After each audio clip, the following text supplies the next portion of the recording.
Okay, in previous module हमने basically देखा revenue statements कैसे बनाया जाता है, डायरेक्ट एक्सपेंसेस क्या है, इनडायरेक्ट एक्सपेंसेस क्या है, डायरेक्ट इनकम्स क्या है, इनडायरेक्ट इनकम्स क्या है, obviously expense losses income gains, ये हमने देखा क्या है और कहां पे लिखा जाता है. So all the direct part will come in trading account, all the indirect part will come in profit loss account. अभी आगे बढ़ते हैं. Let us try to understand कि प्रिपरेशन ऑफ फाइनल अकाउंट्स कैसे होता है. ठीक है, so here we go. Preparation of final accounts will understand that. अभी सबसे पहले तो ये याद रखो कि all nominal accounts at the end of accounting year are closed by transferring it to trading account and profit loss account. हमने ये देखा ही है प्रीवियस मॉड्यूल में कि सब नॉमिनल अकाउंट्स हम ट्रेडिंग प्रॉफिट लॉस अकाउंट में लिखते हैं. तो वो क्यों लिखते हैं? We have to close these accounts at the end of the year, तो ही प्रॉफिट या लॉस हमें मिल सकता है. तो ये क्लोज कैसे किया जाता है? ट्रेडिंग या प्रॉफिट लॉस अकाउंट में डाल के. Now let us understand it further. Specimen क्या है? तो सिंपल सा स्पेसिमन है, जब हम अकाउंट बोलते हैं तो डेबिट और क्रेडिट साइड तो होना ही है. लेजर हमने पढ़ा है 11th स्टैंडर्ड में, यू ऑल नो. तो ये देखो, trading account for the year ended, जो भी हमें डेट लिया रहेगा, अभी टेम्पररी हमने ये डेट लिया है. सो ट्रेडिंग अकाउंट में डेबिट साइड पे 3 कॉलम है, पर्टिकुलर अमाउंट, क्रेडिट साइड पे भी 3 कॉलम है, पर्टिकुलर अमाउंट. अब ये 2 कॉलम क्यों लगेंगे अमाउंट के? इनर आउटर कॉलम जैसे हम इनको बोलते हैं, क्यों लगेंगे? Inner column is for calculation, कुछ ऐड लेस करना है पर्टिकुलर अमाउंट में तो, और फिर नेट अमाउंट हम आउटर कॉलम में लिखेंगे हर बार for both the sides, not only debit, credit में भी वही करेंगे. Now let's understand trading account में सबसे पहले क्या आएगा? तो debit side first line opening stock. ये अनरिटन रूल है कि फर्स्ट लाइन पे आपको ओपनिंग स्टॉक ही लिखना है. Sir opening stock direct expense क्यों है?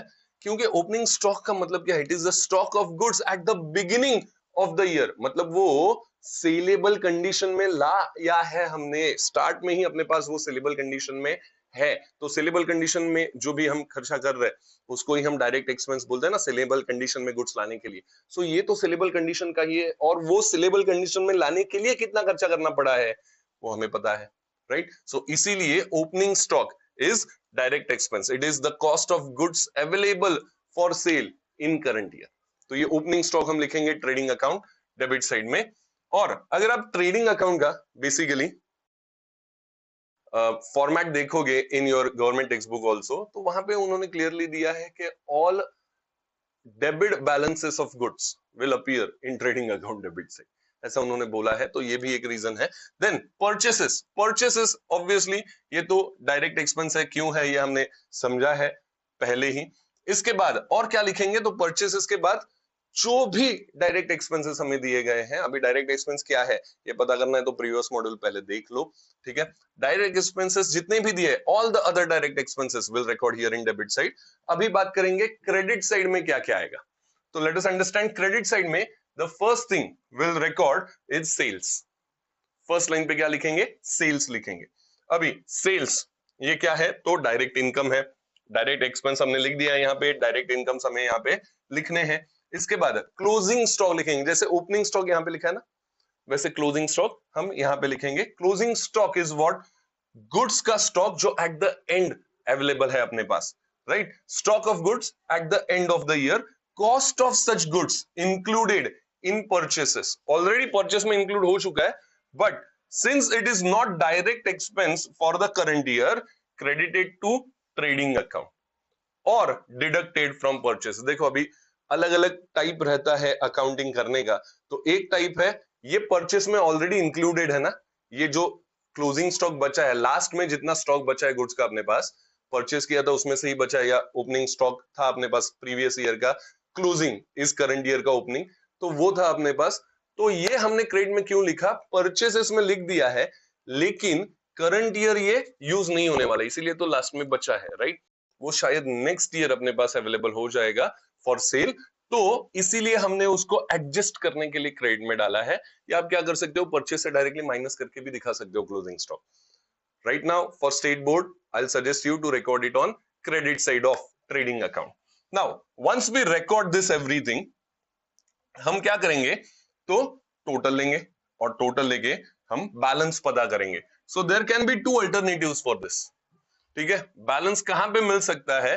तो obviously trading account is prepared to calculate gross profit or gross loss if credit side is heavier the balance is gross profit. तो credit side heavier है मतलब ही income या gains ज्यादा है। अगर इनकम या गेन ज्यादा है और एक्सपेंसेस और लॉसेस कम है तो क्या होगा, प्रॉफिट होगा। तो इसीलिए हम इसको बोलते हैं ग्रॉस प्रॉफिट। ठीक है, now gross profit shows a credit balance. बहुत बार हमें ये कंफ्यूजन होता है कि सर डेबिट साइड में आया है अमाउंट। डेबिट साइड में क्यों आया, क्योंकि क्रेडिट साइड हेवियर है। आपने अगर लेजर अच्छे से किया है, वी नो लेजर का बैलेंसेस कैसे पता करते हैं, it is eight the and account only ना, ट्रेडिंग अकाउंट ही बोल रहे हैं ना हम।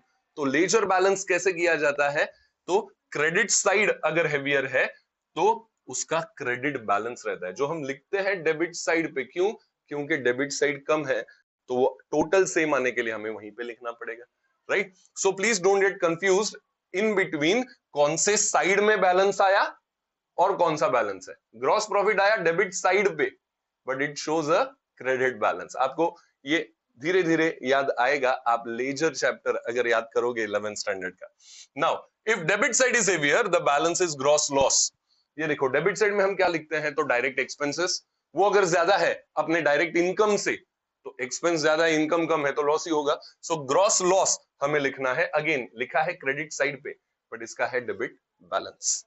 ठीक है, आगे बढ़ते हैं। Gross profit loss is transferred to profit and loss account to close trading account. हमने सबसे पहले तो डायरेक्ट एक्सपेंसेस और इनकम्स के अमाउंट यहां पे लिख दिए, ठीक है, to close those accounts, direct expense और इनकम का। अभी ट्रेडिंग अकाउंट क्लोज करने के लिए हम ये ट्रांसफर करेंगे प्रॉफिट लॉस अकाउंट में। धीरे धीरे सब क्लोज करते जाएंगे तो ही पता चलेगा करंट ईयर का पोजीशन क्या है। ठीक है, now moving forward late us understand ये ट्रेडिंग अकाउंट में एनिमेशन देखो, एनिमेशन ट्रेडिंग अकाउंट से ग्रॉस प्रॉफिट आएगा तो वो अपोजिट साइड पे जाएगा, अगर ग्रॉस लॉस है तो वो भी अपोजिट साइड पे जाएगा। ठीक है, तो सर हमने 11 में जो क्वेश्चंस किए ना, हमें पता है कि हम डायरेक्टली ट्रेडिंग अकाउंट पहले लिख के फिर उसको बैलेंस नहीं करते, हम साइमल्टेनियसली बनाते हैं sir. Trading account, profit loss account, balance sheet, ये साइमल्टेनियसली लिखते जाते हैं। तो हमें कैसे पता चलेगा सर कि ट्रेडिंग अकाउंट में ग्रॉस प्रॉफिट आने वाला है कि ग्रॉस लॉस आने वाला है? नहीं पता चलेगा जब तक आप बैलेंस नहीं करोगे उसको। तो क्या करेंगे, दोनों साइड का एक एक लाइन छोड़ दो ना, क्या फर्क पड़ता है। हाँ, इतना रोने का जरूरत नहीं है कि सर मैंने दोनों साइड पे छोड़ा, ग्रॉस प्रॉफिट आया, ये लाइन छूट गया मेरा। अरे ठीक है, क्या प्रॉब्लम है, एक लाइन ही तो छूटा है ना, कोई बात नहीं। ठीक है, सो दोनों साइड का प्रॉफिट लॉस अकाउंट बना के आपको याद ही रखना है, दोनों साइड का एक एक लाइन छोड़ दो। ग्रॉस प्रॉफिट आया तो भी टेंशन नहीं, ग्रॉस लॉस आया तो भी टेंशन नहीं। ठीक है, अभी प्रॉफिट लॉस अकाउंट हमने एक बार ग्रॉस प्रॉफिट या ग्रॉस लॉस ट्रांसफर कर दिया तो फिर प्रॉफिट लॉस अकाउंट कैसे बनाते हैं, that is what will understand now. Specimen of profit and loss account, देखो ये इनमें से कुछ एक रहेगा, ऑब्वियसली ग्रॉस प्रॉफिट भी मिल रहा है, ग्रॉस लॉस भी मिल रहा है, ऐसे थोड़ी होगा, इनमें से कुछ एक अपने पास रहेगा। और क्या क्या आएगा, तो इनडायरेक्ट एक्सपेंसेस एंड लॉसेस, इसके बारे में हमने बात किया था प्रीवियस मॉड्यूल में, क्या क्या हो सकता है, कैसे कैसे लिखेंगे। So all expense other than direct expense are indirect, ये सब आएगा ट्रेडिंग प्रॉफिट लॉस डेबिट पे। और फिर indirect incomes and gains, all incomes other than sales are indirect incomes and gains. तो ये सब हम लिखेंगे प्रॉफिट लॉस अकाउंट के क्रेडिट में। अभी वापस इसका भी टोटल लेंगे बैलेंस करने के लिए और फिर बैलेंसिंग अमाउंट पता करेंगे। सो एक बार आपने टोटल ले लिया, बैलेंसिंग अमाउंट पता चल गया कि अरे क्रेडिट साइड ज्यादा है, तो वो क्या होगा, नेट प्रॉफिट होगा। ठीक है, क्योंकि मेरे इनकम्स ज्यादा है देन माय एक्सपेंसेस, तो मुझे नेट प्रॉफिट मिला है। Again it shows a credit balance, लेकिन पार्टनरशिप फाइनल अकाउंट्स कर रहे हैं, डायरेक्टली नेट प्रॉफिट लेके छोड़ नहीं देना है, नेट प्रॉफिट को डिवाइड करना है अमॉन्ग्स पार्टनर्स। तो we are assuming, let us assume कि एक्स और वाई पार्टनर्स है, तो एक्स और वाई में वो डिवाइड करना पड़ेगा। कैसे डिवाइड करेंगे सर, इक्वली? अरे नहीं, प्रॉफिट या लॉस आपको उसका रेशो दिया है क्वेश्चन में, तो वो रेशो में डिवाइड करना पड़ेगा। 5:3 है, 1:1 अगर बोला है तो इक्वल ही करो, या 3:2 दिया है, अकॉर्डिंगली आपको डिवाइड करना पड़ेगा। ठीक है, कभी कभी बोला जाता है क्वेश्चन में, divide the profits in capital sharing ratio, partners are having capital ratio as their profit sharing ratio. तो ठीक है, कैपिटल का रेशो निकाल के उस रेशो में हम डिवाइड करेंगे, अगर बोला तो ही, नहीं तो जो रेशो दिया है वो रेशो में डिवाइड करो। ठीक है, रेशो ही नहीं दिया है सर, बहुत अच्छी बात, इक्वली डिवाइड करो, लेकिन डिवीजन करना पड़ेगा हमें, यहीं पे डिवीजन करना पड़ेगा। ठीक है, या फिर हमें क्या आ सकता है, ग्रॉस लॉस भी आ सकता है, ग्रॉस लॉस आ सकता है। तो ग्रॉस लॉस भी आया तो डिवाइड तो करना ही पड़ेगा पार्टनर्स में। राइट। सो ये ग्रॉस लॉस, अगर मेरा डेबिट साइड हेवियर है देन माय क्रेडिट साइड, मतलब भी मेरा एक्सपेंसेस ज्यादा है, indirect expenses then my indirect incomes, तो फिर लॉस आएगा। वो भी डिवाइड करना है हमें पार्टनर्स में, एक्स और वाई, वी आर अज्यूमिंग के ये पार्टनर्स है फिलहाल। Now once we do this, एक बार हमने डिविजन कर लिया तो फिर आगे बढ़ना है। जैसे ट्रेडिंग अकाउंट से हमने क्या किया, जो भी बैलेंस आया वो प्रॉफिट लॉस अकाउंट में ट्रांसफर किया।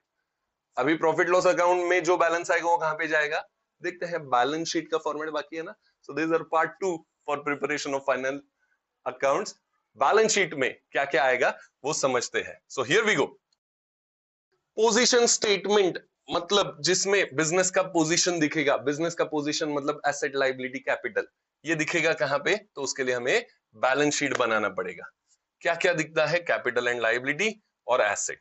अभी आपको स्पेसिमन बता देता हूं बैलेंस शीट का। ये देखो, ये स्पेसिमन आपको पता ही है, left hand side is your liability side, right hand side is your asset side. So capital of the partner and liabilities as on, जो भी 31 मार्च या जो भी ईयर एंडिंग दिया रहेगा उस दिन का ये बनता है। अगर आपने ठीक से ऑब्जर्व किया है, trading account for the year ended लिखा था, नहीं ऑब्जर्व किया तो थोड़ा सा पीछे जाओ और देख लो वापस। Trading account for the year ended लिखा था, profit loss account for the year ended लिखा था, बैलेंस शीट एज ऑन लिखा है। The reason is balance sheet उस दिन का ये पोजीशन है, वो पर्टिकुलर डे का, जो अपना ईयर एंडिंग का डेट है वो दिन का पोजीशन है, बैलेंस शीट में हमें मिलता है। इसलिए it is not for the year, it is as on, उस दिन का खाली। ये छोटी छोटी बातें हैं लेकिन हम भूल जाते हैं, कुछ उल्टा पुल्टा लिख देते हैं, मार्क्स जाता है, फिर रोते आते हैं, सर इसके लिए मार्क्स काटा। अरे काटेंगे ही ना यार, लॉजिकली आपको सोचो जरा। Right now, all assets as on 31st March will be shown on asset side, obviously not 31st March, whatever year ending it is given in question वो लिखेंगे हम। हो सकता है year ending 31st December भी दिया, जो भी हो, हम वो दिन का सब assets यहाँ पे लिख देंगे। now moving forward, let us understand further, accounting equation क्या है अपना, ये बचपन का याद ताजा करो। बचपन मतलब अकाउंटिंग का बचपन, 11th standard. Capital is equal to asset minus liability. Life का सबसे पहला अकाउंटिंग इक्वेशन आपने यही तो देखा था 11 में, सबसे पहला accounting equation, capital is equal to asset minus liability. ये अकाउंटिंग इक्वेशन है, वही रख रहे हैं, थोड़ा सा उसको मॉडिफाई कर रहे हैं, तो फिर हमें बैलेंस शीट कैसे डिराइव हुआ ये समझेगा। सो रीअरेंज अगर हमने इसको किया कि capital plus liability is equal to asset, बराबर है कि नहीं, बराबर है ना। तो यही हम लिखते हैं, कैपिटल प्लस लायबिलिटी, ये लायबिलिटी साइड पे हम लिखते हैं, और एसेट हम एसेट साइड पे लिखते हैं। इसी का मतलब अगर मैंने लायबिलिटी साइड का टोटल लिया, लायबिलिटीज और कैपिटल का, वो मेरे एसेट साइड के टोटल से मैच होना चाहिए, क्योंकि मेरा अकाउंटिंग इक्वेशन वैसा है। इस पे अगर आपको याद है, याद करो, हमने ट्रांजैक्शंस के हिसाब से क्वेश्चंस भी किया था 11th स्टैंडर्ड में, है कि नहीं, और हर बार ये इक्वेशन सेम आया था कि नहीं, करेक्ट, ट्रू था कि नहीं। तो वैसे ही ये भी ट्रू ही होगा, बैलेंस शीट भी आपका टैली होना चाहिए, राइट। सो ये रीअरेंज करने के बाद हमें ये बैलेंस शीट का ही फॉर्मेट मिला actually. So it makes two sides of balance sheet equal, it is known as tally of balance sheet. Tally करना मतलब क्या, दोनों साइड इक्वल है क्या देखना, वो इक्वल आना ही चाहिए अगर आपने ठीक से सॉल्व किया है। जबरदस्ती सस्पेंस अकाउंट ये सब डाल के हमें टैली नहीं करना है, वो सेम ही आएगा अगर आपने करेक्ट क्वेश्चन सॉल्व किया है तो। Now again let us understand, all nominal accounts from trial balance are closed by transferring it to trading and profit loss account। हमने अभी तक सिर्फ नॉमिनल अकाउंट्स का ही बात किया है। अरे सर मतलब क्या फाइनल अकाउंट्स बनाते हो, पर्सनल अकाउंट को देखना ही नहीं है, रियल अकाउंट को देखना ही नहीं है? भाई देखना है ना, बैलेंस शीट में आएगा वो। तो ये देखो, बैलेंस शीट में पर्सनल एंड रियल अकाउंट के बैलेंसेस बच्चे हैं वो आ जाएंगे बैलेंस शीट में, as they are assets and liabilities। Personal account मतलब क्या, मेरा क्रेडिटर या मेरा डेटर। रियल अकाउंट्स मतलब क्या, मेरा प्रॉपर्टीज मतलब ये एसेट्स, राइट। तो ये सब बैलेंस शीट में आएगा। Let us understand personal account में, ये देखो, डेबिट बैलेंस होगा या क्रेडिट बैलेंस होगा। Debit balance of personal account मतलब asset, credit balance of personal account मतलब लायबिलिटी, मतलब ही डेटर या क्रेडिटर का अगर हम बात करेंगे। सो बैलेंस शीट में debit balance of personal account will go in asset side and credit balance of personal account will go in liability side। ये देखो, liability side, asset side।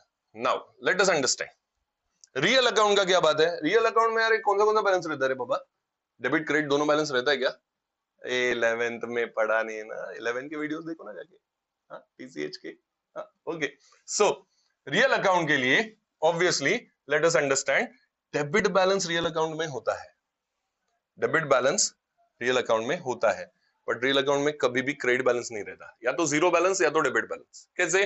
अरे सर आपको पता है क्या, मेरे जेब में ना 10 रुपए का नोट है, मैं बता सकता हूँ और दिखा भी सकता हूँ, अरे देखो सर जेब में 10 रुपए का नोट है।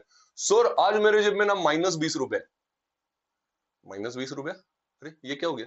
क्रेडिट बैलेंस रहता है क्या एसेट का? नहीं रहता बाबा। मेरे पास फर्नीचर है ना, उसका कॉस्ट 40,000 है, मेरे पास जो फर्नीचर है ना वो -30,000 का है।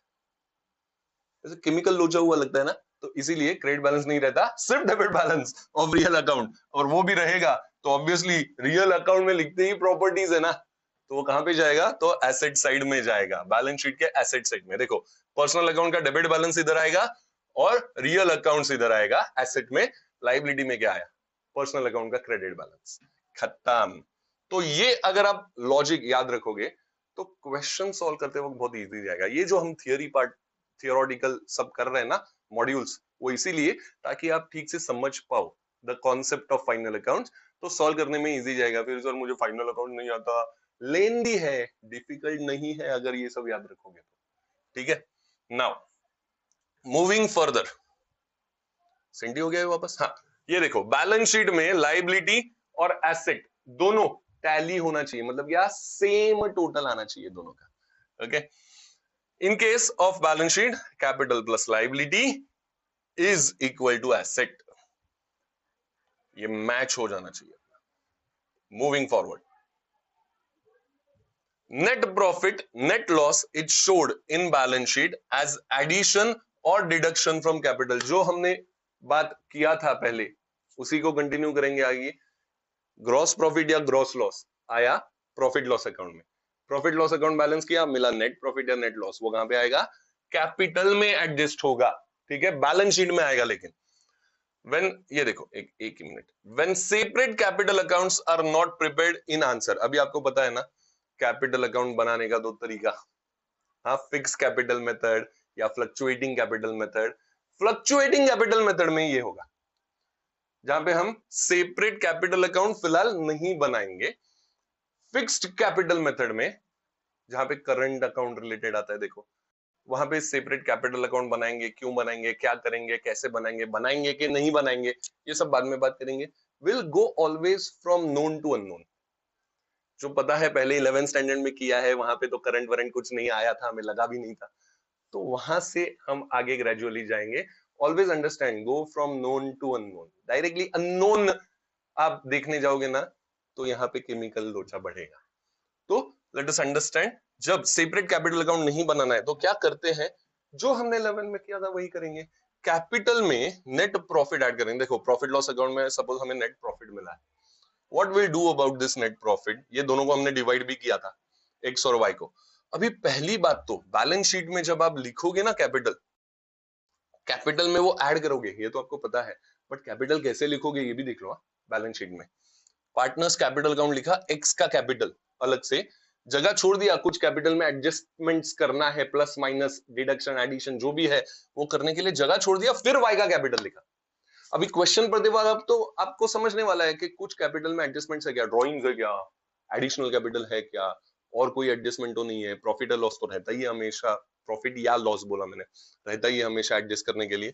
तो अकॉर्डिंगली हम जगह छोड़ देंगे, लाइंस छोड़ देंगे पहले से, और फिर अगले पार्टनर का कैपिटल लिखेंगे ताकि परेशानी ना हो। सो ये पहले तो आप समझ लो, लायबिलिटी साइड पे कैपिटल लिखते वक्त ये ध्यान देना है। और फिर अगर नेट प्रॉफिट है, 11 में क्या किया रे, ऐड ही किया कैपिटल में, वही करेंगे, ऐड करेंगे नेट प्रॉफिट। ये देखो सिर्फ क्या है, यहाँ पे दोनों का हमने स्प्लिट मार दिया है टोटल नेट प्रॉफिट का एज पर देयर प्रॉफिट शेयरिंग रेशो, वो अमाउंट्स पर्टिकुलर पार्टनर के अमाउंट में ऐड कर देना है कैपिटल अमाउंट में। तो ये देखो यहाँ पे क्या, एक्स का फिर टोटल है आउटर में कैपिटल का, फिर वाई का नेट प्रॉफिट वाई के कैपिटल में ऐड किया, फिर टोटल आया, ठीक है। तो अकॉर्डिंगली हमें करना है। मस्त मूवी चल रहा है ऐसा देखो मत, ये आपको बाद में करना भी है, हाँ हाँ, तो कैलकुलेशन का भी प्रैक्टिस हमें करना है। चलो आगे बढ़ते हैं। सो नाउ वी नो कि अगर नेट प्रॉफिट ऐड करना है, ऑब्वियसली नेट लॉस रहेगा तो माइनस ही करेंगे, अलग से दिखाने का जरूरत नहीं है ना आपको, इतने तो आप समझदार हो आई अज्यूम। तो लेस नेट लॉस लिखेंगे, माइनस करेंगे और फिर टोटल आउटर में आएगा दोनों का। अगर नेट लॉस भी रहेगा तो यहाँ पे रहेगा ना, वो भी स्प्लिट करेंगे, मैंने बोला आपको प्रॉफिट लॉस अकाउंट समझाते वक्त। तो वो स्प्लिट अमाउंट अपने पास है ही, वो एक्स का एक्स से माइनस करेंगे, वाई का नेट लॉस वाई से माइनस करेंगे, मतलब कैपिटल से, और फिर आउटर में आएगा। Common sense. Now moving further, ये देखो ये हो गया बैलेंस शीट हमने लिख दिया। अभी क्या करना है, उसको टैली करना है। Finally balance sheet should get tally, मतलब क्या, एसेट का टोटल जितना है उतना ही लायबिलिटी का टोटल आना चाहिए। ठीक है, अपने मन को साफ रखो, मन साफ रहेगा तो बैलेंस शीट टैली होगा। ओके, जोक्स अपार्ट, आगे बढ़ते हैं। ये देखो बैलेंस शीट टैली करना है हमें, ये अपना बेसिक टास्क है। फिर trading account, profit loss account ऐसे बनेगा, हमने समझ लिया। एक बार वापस समझते हैं। बैलेंस शीट इस तरीके से बनेगा। दिस इज और फाइनल अकाउंट्स। ट्रेडिंग अकाउंट में ग्रॉस प्रॉफिट मिला, ट्रांसफर किया, नेट प्रॉफिट मिला, स्प्लिट करेंगे ऑब्वियसली, कैपिटल में एडजस्ट करेंगे, बैलेंस शीट टैली करेंगे, बाकी तो सब लिखेंगे ही आप। लॉस रहेगा तो भी अकॉर्डिंगली हम एडजस्टमेंट करेंगे। ये हो गया आपका basic format, basic structure of final accounts. लेकिन इतना ही नहीं है, ये तो फॉर्मेट हुआ है, आगे बहुत कुछ बाकी है, बट अभी मॉड्यूल में इतना ही। हम मिलेंगे अगले मॉड्यूल में।